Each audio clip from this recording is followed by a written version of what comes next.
Welcome to a presentation on MIPS improvement activities and ASGE programming, sponsored by the American Society for Gastrointestinal Endoscopy.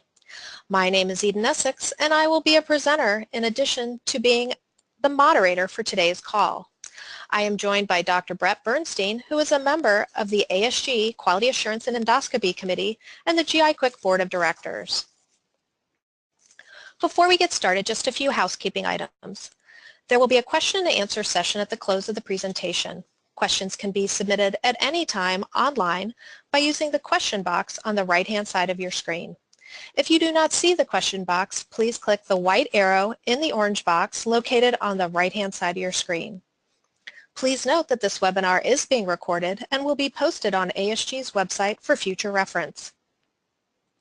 You can immediately download or access a PDF of the presentation slides using the GoToWebinar dialog box to the right of your screen. ASGE is committed to providing members with the resources, tools, and programs needed to transition to the new Medicare physician payment system. We were thrilled to learn that programming ASGE has long established to support physicians and their teams in translating quality concepts into practice at the individual and unit levels meets requirements in the new Medicare payment system. On screen, you will see our learning objectives for today.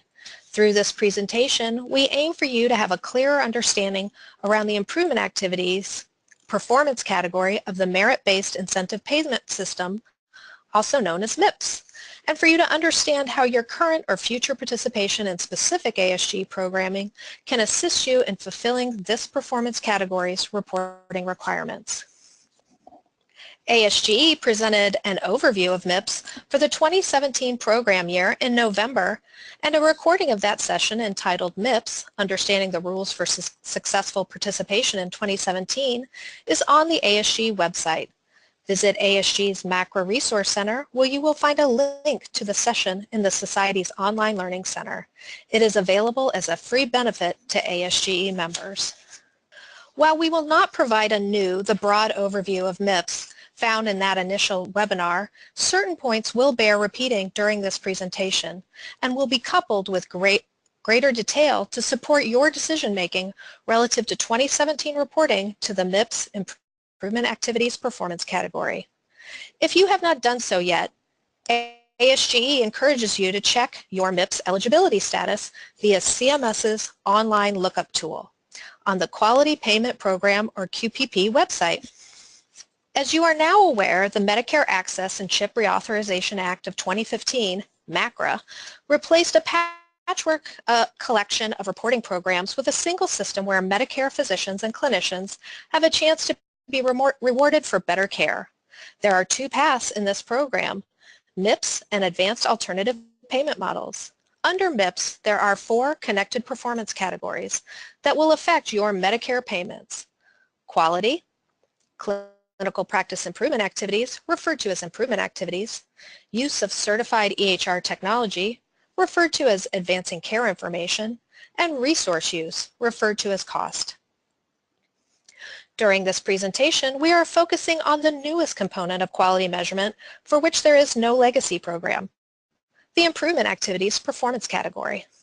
The objective behind this category is to reward clinicians for participating in activities identified as improving clinical practice or care delivery that, when effectively executed, are likely to result in improved outcomes.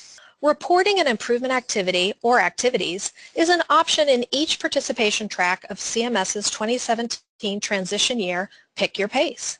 For the CMS identified clinical practice improvement activities, regardless of participation track, each must be performed for a continuous 90-day period during the performance period.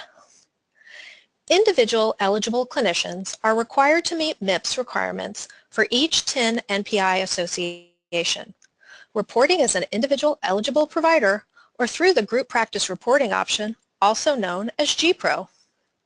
If reporting under GPRO, analysis is performed at the TIN level.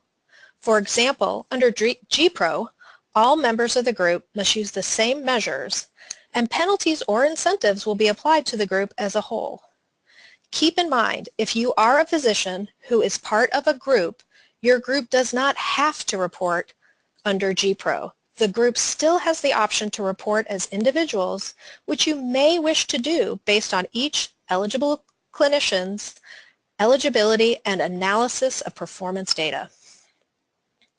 Worthwhile to note for the improvement activities category, if at least one clinician within the group is performing the activity for a continuous 90 days in the performance period, the group reporting via GPRO may report on that activity. CMS's assumption is likely to be that if one clinician is participating in an improvement activity, the entire practice is probably engaged in that same activity. On screen, you see the criteria for reporting to the improvement activities performance category. You must attest by indicating yes to each activity that meets the 90-day requirement, meaning activities that you perform for at least 90 consecutive days during the current performance period. You may report activities via a qualified registry, certified EHR technology, a qualified clinical data registry known as a QCDR, such as GI Quick, the CMS web interface, and that's for groups of 25 or more, or via attestation. The intermediaries will need to certify that you perform the activities as indicated. For the improvement activities performance category, CMS presents the 90+ clinical practice improvement activities in subcategories. You can choose to attest to the set of activities that are most meaningful to your practice, since there are no subcategory reporting requirements. That is, you don't have to select activities in each subcategory or select activities from a certain number of subcategories. Here is a screenshot from the QPP website, specifically the Resource Library webpage. We recommend you bookmark this page and visit it often. The arrow here points to the MIPS Data Validation Criteria document, which provides you with the full list of 90+ CMS-designated clinical practice improvement activities, along with suggested documentation, which would serve as your backup to your attestation of activity completion. Before I hand the presentation over to Dr. Bernstein to discuss improvement activities assessed as readily achievable by gastroenterologists and the eligible clinicians on their healthcare teams, a few notes on scoring for the improvement activities performance category. The maximum achievable points for the performance category is 40 points, and that can be achieved by performing 2 high-weighted activities, 4 medium-weighted activities, or 1 high-weighted and 2 medium-weighted activities. For the test pace, you can attest to performing a high or medium-weighted activity. On screen, you will see the reporting modifications for select eligible clinicians. The maximum points that need to be achieved by these clinicians is 20. On screen is the performance weightings of the MIPS performance categories. You can see the improvement activities performance category is weighted at 15%.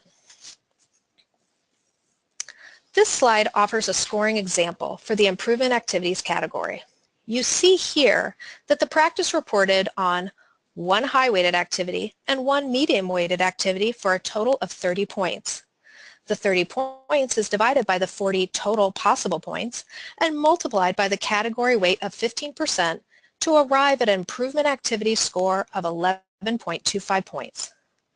We will now move the discussion to ASGE programs qualifying as MIPS clinical practice improvement activities that are readily achievable by gastroenterologists and the eligible clinicians on their healthcare teams.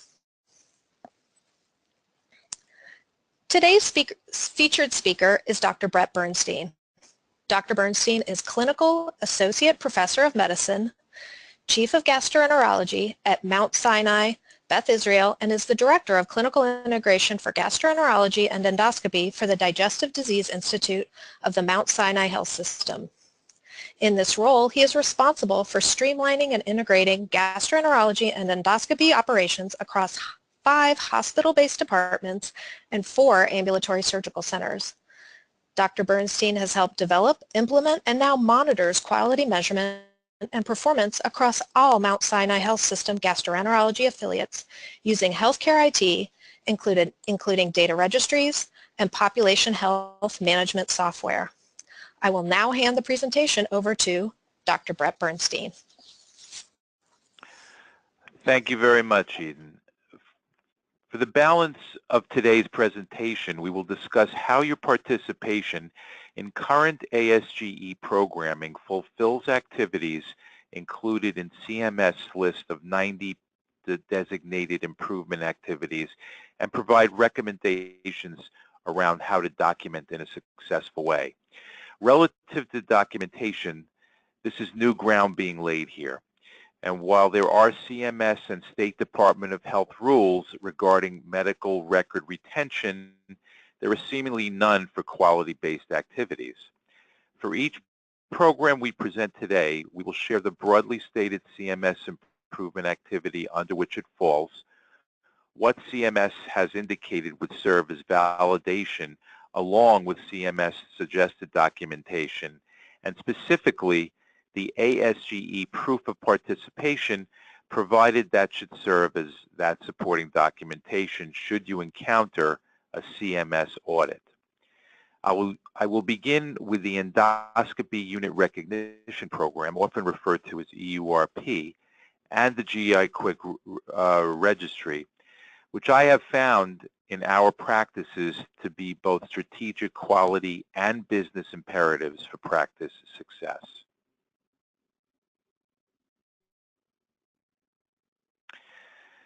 Now, more than ever, it's critical that endoscopy units demonstrate their effectiveness in the delivery of high-quality, safe patient care. In fact, by delivering quality and value to patients, you become part of the healthcare delivery system of the future. The EURP honors units that have demonstrated an ongoing commitment to quality and safety. On screen, what you see is the CMS-designated clinical practice improvement activity for which EURP qualifies, Patient Safety and Practice Assessment 19. This is classified as a medium-weighted activity. Here is CMS suggested documentation for the PSPA 19 activity. The EURP promotes a holistic approach to developing a culture of quality and safety in the endoscopy unit. With this special recognition, your patients and other stakeholders can feel confident in knowing your team's dedication to effective clinical care through your demonstrated engagement in continuous evaluation of the quality of care being provided, as supported by unit policies and monitoring of physician performance relative to national benchmarks. Safe care by the adherence to nationally recognized clinical and safety guidelines to direct training and competency assessment of all unit personnel. And finally, patient-centered care as you give patients the opportunity to participate in decisions involving their care, offer excellent customer service, and provide channels for customer feedback. Recognition in the Endoscopy Unit Recognition Program is for 3 years. Through the application process, the unit describes methods and data from unit quality programs, so the completed EURP application, along with recognition certificate and letter, would serve as documentation. And then beyond the application year, minutes that are kept from unit committee meetings, which should include documentation of CQI and QAPI, would serve as documentation in years 2 and 3 to demonstrate your continued compliance with EURP criteria.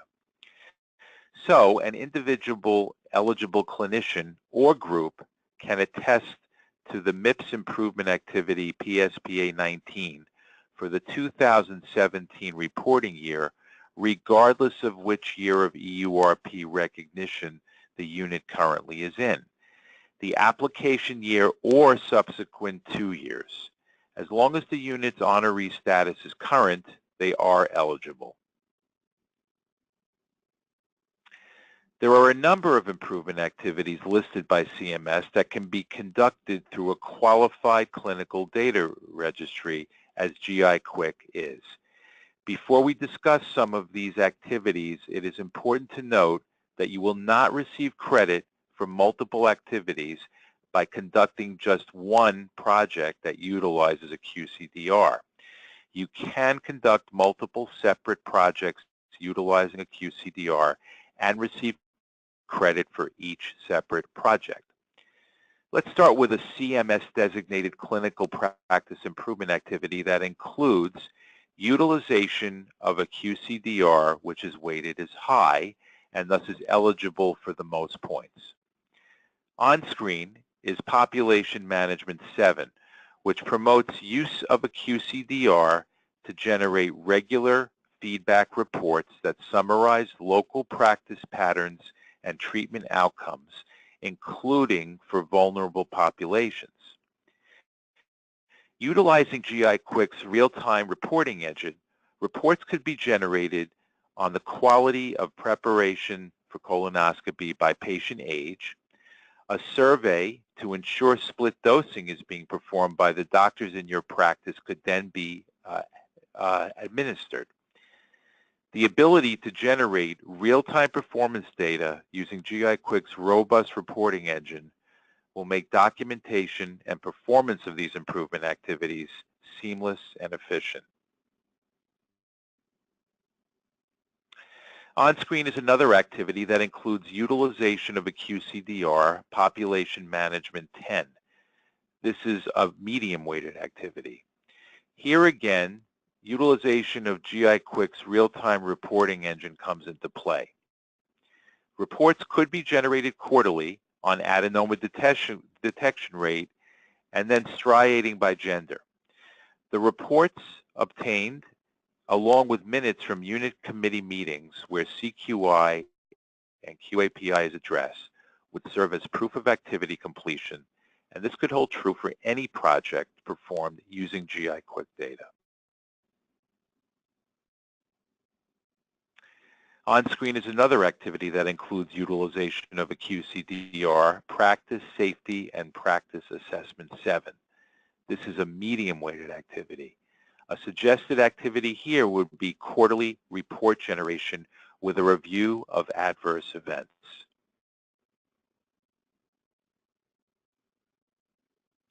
On screen is another activity that includes utilization of a QCDR, Care Coordination 6. This is a medium-weighted activity. An example of an activity that would be compliant with this requirement is something that we do across several of our ambulatory centers. Printed and electronic Joint Society colonoscopy interval guidelines are available in each exam room at our ambulatory centers. Physicians are advised to utilize these in documenting accurate interval recommendations based on exam findings. Reports are then run quarterly utilizing GI Quick's robust reporting engine, and individual as well as center performance is benchmarked against national averages. As we have mentioned, for all projects using GI Quick data, quarterly or other periodic reports generated from registry data, coupled with documentation of review, would serve as confirmation of activity completion. I will now hand the presentation back to Eden. Thank you, Dr. Bernstein. And just a quick reminder, the GI Quick Registry is a separate nonprofit collaboration, and it was formed by the American College of Gastroenterology and the American Society for Gastrointestinal Endoscopy. So we're really pleased with the uptake of GI Quick in terms of utilization and the number of participants. And we look forward to providing you with further information on GI Quick as you are interested. We will now move to our STAR certificate programs. ASGE's Skill Training, Assessment, and Reinforcement, or STAR program, is an assessment-based, evidence-based curriculum providing immediately applicable training from GI endoscopy experts to prepare you to overcome challenges, gain confidence, and demonstrate your readiness to perform various techniques. There are STAR programs in lower GI EMR, upper GI EMR, suturing, and Barrett's endotherapy. The curriculum for each program includes 3 components that must be completed sequentially: an online curriculum, a live course with hands-on training, and a post-course skills assessment and post-test.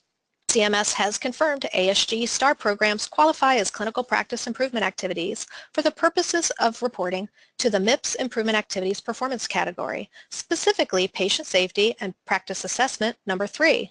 This is a medium-weighted activity.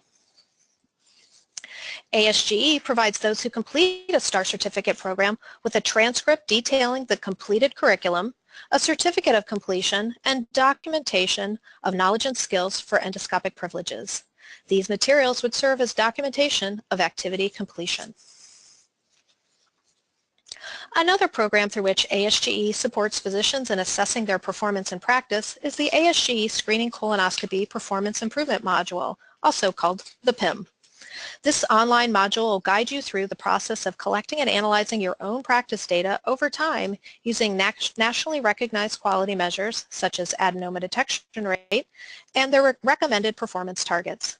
This PIM takes approximately 3 months to complete, so there's your consecutive 90 days, moving through its 3 stages: assessment of current practice, that's chart abstraction on 25 patients, which is required; intervention for performance improvement, that the duration of that is about 3 months, and then you'll do a reassessment and performance outcomes.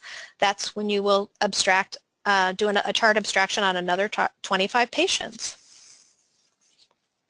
The PIM has been approved for 20 ABIM maintenance of certification points, meeting the requirement in practice assessment.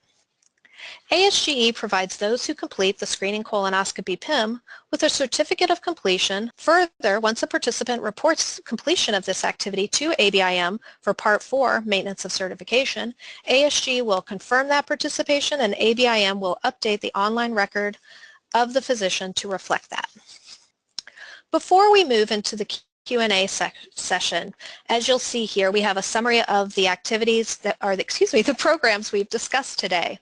We have ASGE's Endoscopy Unit Recognition Program, ASGE's STAR Certificate Programs, ASGE's Screening Colonoscopy Performance Improvement Module, and then there are a number of activities that you can do through the GI Quick Registry, which again is a joint collaboration between the American College of Gastroenterology and the American Society for Gastrointestinal Endoscopy. And one final note before we go into Q&A. It's just a reminder for whichever clinical practice improvement activities you complete in 2017 to report for the performance period. CMS is moving to this standard beginning with the 2018 performance period. So establishing your documentation retention policies now in accordance with that upcoming standard will serve you in the long term. At this time, Dr. Bertenstein and ASGE staff will address questions received from the audience. As a reminder, you can submit a question through the question box. If you do not see the question box, please click the white arrow in the orange box located on the right side of your screen. It will be towards the bottom. So our first question, someone was wondering if we could, Lyle, if you could move the slide deck back to slide number 12. So someone was asking for the web link that you should bookmark and visit frequently for the MIPS data validation criteria document, and that is what we have on screen here.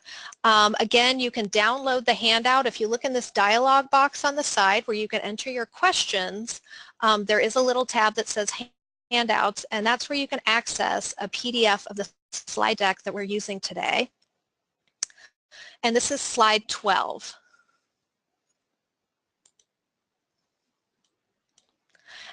And the next question we have is, how long does it take to complete the EURP application? The EURP application, the EURP program really meets folks where they are at. So for some folks, they will look at the application, and I guess the first thing I would say is I would download that immediately if you haven't done so. And go ahead and review that application. For some folks, they have all the pieces in place. You might be doing data collection, whether it's through the GI Quick Registry or other means. You have the policies in place that are required to submit as part of the application process. A member of your team has attended the Improving Quality and Safety in Your Endoscopy Unit course, which we host 4 times a year. So for those people, moving through the application process can be swift. For other folks, I will say, and I've talked to folks across the country for years now through this wonderful program, the application process is really a framework that builds on allows people to really build dialogues within their institutions. And I'll give you an example that I've heard a few times from folks. They may be in a hospital setting where the GIs and the surgeons have not agreed to the same set of measures when doing screening colonoscopy. And this application process has really brought the whole institution together to say, this is how we are going to measure the quality of endoscopy. And the quality for screening colonoscopy is to measure adenoma detection rate. So sometimes the application process can take a little bit longer if you're building those bridges within your institution. Once the application is completed and it comes in-house, it can take about 2 months to 3 months to get your award. So again, if you're looking to complete this process in 2017, I would suggest that you go ahead to the ASGE website and visit our Endoscopy Unit Recognition Program page to learn more and to download the application and to see where you stand on that and get that started today. Dr. Bernstein, why don't I throw it over to you, because you have some units that are recognized in the program. Would you have anything to add about the application process? Yes, I think that I think Eden was very succinct about it. I think for units which are not currently participating in a registry like GI Quick, the process can be a little more prolonged. But what it does do is that it gets those conversations happening surrounding, creating a quality reporting infrastructure. And I think it's clear from this presentation, you can see the sort of detail associated with this quality payment program, which is really not going away, that those conversations do need to be had whether or not you decide it's worth investing in participation in a registry. I would say, having dealt with sites that both are and are not active participants in GI Quick, that participating in GI Quick really does make this a nearly burden-free, seamless process. For those units which are small, or practices which are smaller, there will be sort of a human capital investment that's required in order to be compliant with all of these things.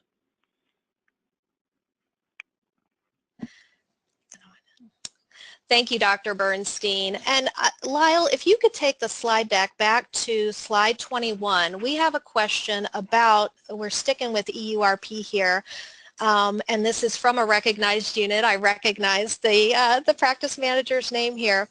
So again, for the endoscopy unit recognition program, if you are currently recognized, if your unit is currently recognized, and your physicians are doing individual reporting as opposed to GPRO. So again, we said with GPRO, if it's EURP, they're going to assume if one person in the unit is doing it, they're all doing it. So you definitely, through the GPRO option, all of your physicians would get credit, or your group would get credit. And we believe that it would hold true based on our conversations with CMS. We've actually heard that this qualifies at the individual level as well. What you would want to make sure is that the minutes from the unit committee meetings, where you're documenting review and discussion of CQI and QAPI, you're going to want to make sure that each physician's name is listed as part of those minutes and that discussion, and that you have the backup documents through the policies that you've submitted to ASGE to qualify for the endoscopy unit recognition program. You have policies in place indicating that you are collecting and reviewing data at least on a quarterly basis. So you'd want backup copies of each physician's data reports, and again, the minutes from those committee meetings. Dr. Bernstein, would you have anything to add for people in the... No, I mean, I think certainly for ambulatory surgery centers, most are certified by either Joint Commission, AAA, or Quad A. So in order to achieve that accreditation status, essentially everything that an ambulatory center does to achieve that would simply make it easy to fill the application out, because everything you need to do for accreditation is really part of EURP.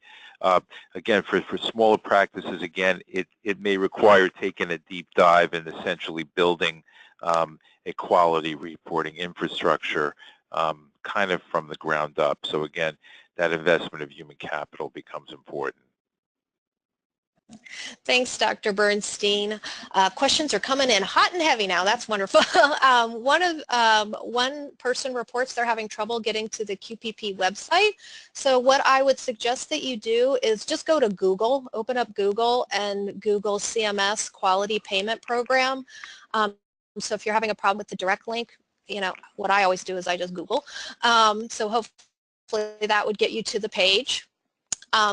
We have another person saying we participate in GI Quick as well as the endoscopy unit recognition program. Wonderful. Dr. Bernstein thinks that's fantastic, as do we. How are these reported to CMS as a GPro? So it depends on how you are doing your GPro reporting. So what I would say to you, or what I would ask you, is how are you planning to do your reporting? So are you planning to do all your reporting through the GI Quick QCDR? If that is the case, you will be able to just check off attestations through the GI Quick QCDR. We actually just hosted a webinar yesterday, and Dr. Bernstein was on that one as well, where we talked about that. And what I would recommend is folks can go to, there's another website you can go to, and it's www.giquick. So that's G-I-Q-U-I-C, no K. So we say it like it's the word quick, but it's no K on there. So www.giquic.org, and then go to the quality programs page, quality reporting programs page, and there you can access recordings of informational webinars that we've recently done. The one we just did yesterday we'll probably have posted next week, just so you know. And but we're putting the slide deck up for that. And if you're on GI Quick, we're going to host a third informational webinar in October. And through that informational webinar, you'll actually see the functionality on how to do the reporting, including doing the attestations. And we'll have our MIPS calculator functionality available then, so you can actually look at your scoring as well. In terms of if you're planning to report improvement activities a different way, there are a number of ways, as we've discussed, that you can do that reporting.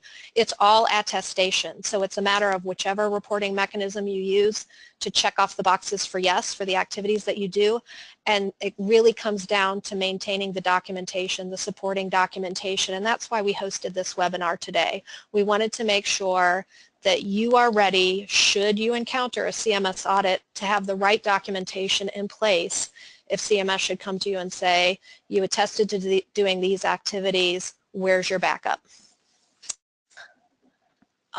Let's see. So we have another question here. If reporting as a group, would you suggest that all physicians should perform the improvement activity for the screening colonoscopy PIM? If so, how should we address mid-level participants who do not perform colonoscopies? So if you are reporting as a group, you only need one member of the group. So you're doing group as in GPro. You are not in your group all reporting as individual providers. I'm understanding by this question that you are reporting through the group practice reporting option. And if you are doing that, you can have one person in the group, whether it is a gastroenterologist doing the screening colonoscopy PIM or one of your mid-levels doing a different activity. That activity, CMS is assuming other people are engaged in as well in some respect. So the whole group would get credit for that. So you could have one GI do the screening colonoscopy PIM if you're doing GPO reporting, and it would count towards the whole group. So that is all we have for questions in the queue. So we will hold for a minute here and see if anything else comes in We'd like to thank everyone for the kudos that are coming in. Dr. Bernstein, you're getting kudos for an excellent presentation, and we appreciate that. And with no further questions coming in, we can wrap up for today. We want to thank you all for joining us today for this ASGE sponsored webinar on MIPS improvement activities and ASGE programming. We hope the information is useful to you and your practice. On screen is contact information for the Quality Payment Program and ASGE, as well as my contact information should you have any question. Following today's webinar, you will receive a survey. Please take a brief moment to complete it. This concludes our webinar. Have a good day.